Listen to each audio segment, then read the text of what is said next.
Madam എത്ര രൂപ റിങ്ങാണ് ഉദ്ദേശിക്കുന്നത്? എനിക്കൊരു 5000 രൂപയുടെ റേഞ്ച് വരുന്ന ഒരു റിംഗ് വേണം. 5000 രൂപയുടെ ഏത് ഷേപ്പ് വേണം? മോൾഡിംഗ് വേണോ നോർമൽ റിംഗ് വേണോ? നോർമൽ നോക്കാം, മോൾഡിംഗ് നോക്കാം. ഓക്കെ, സിമ്പിൾ ആയിട്ടുള്ള ഇത് ഓക്കെയാണ്.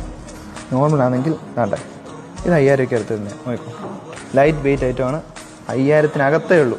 ഏകദേശം 4884 രൂപ ഇതിന്. ഇത് വെറൈറ്റി ഡിസൈനാണ് കാണുന്നത്. മോൾഡിംഗ് ടൈപ്പ് റിംഗ് ഉണ്ട് ഈ കാണുന്നത്. ഇതെല്ലാം 5000-നകത്തേ ഉള്ളൂ പ്രൈസ് എല്ലാം. നിങ്ങളെപ്പോലുള്ള ആൾക്കാരെല്ലാം ഈ ടൈപ്പാണ് സെലക്ട് ചെയ്യുന്നത്. ഏറ്റവും കൂടുതൽ പോകുന്ന ഐറ്റം ഇത് തന്നെ. 320 മില്ലിയേ ഉള്ളൂ. ഇത് ലൈറ്റ് വെയിറ്റ് ആയതുകൊണ്ട് നമുക്ക് ലാസ്റ്റ് ഡെയിലി യൂസിന് പറ്റുമോ? Long last. ഇതൊക്കെ നമുക്ക് ഡെയിലി വരായിട്ട് അങ്ങനെ ഒടിഞ്ഞു പോകത്തില്ല എന്ന് ഉറപ്പ് തരുന്നുണ്ടാ പറയുന്നത്. ഈ ഗ്രീത മൊത്തം ഡെയിലി വരാ. ഇതൊക്കെ പാർട്ടി വരായിട്ട് ഉപയോഗിക്കാൻ പറ്റുന്നുണ്ട്. ഡിസൈൻ കണ്ടതിന്റെ 3900 രൂപ. നോക്കിക്കോ, ഇഷ്ടം സെറ്റ് ചെയ്ത് നോക്കിക്കോ. അവിടെ നിന്ന് നോക്കി പതുക്കെ പോയാൽ മതി എല്ലാം കണ്ടിട്ട്. എന്തോ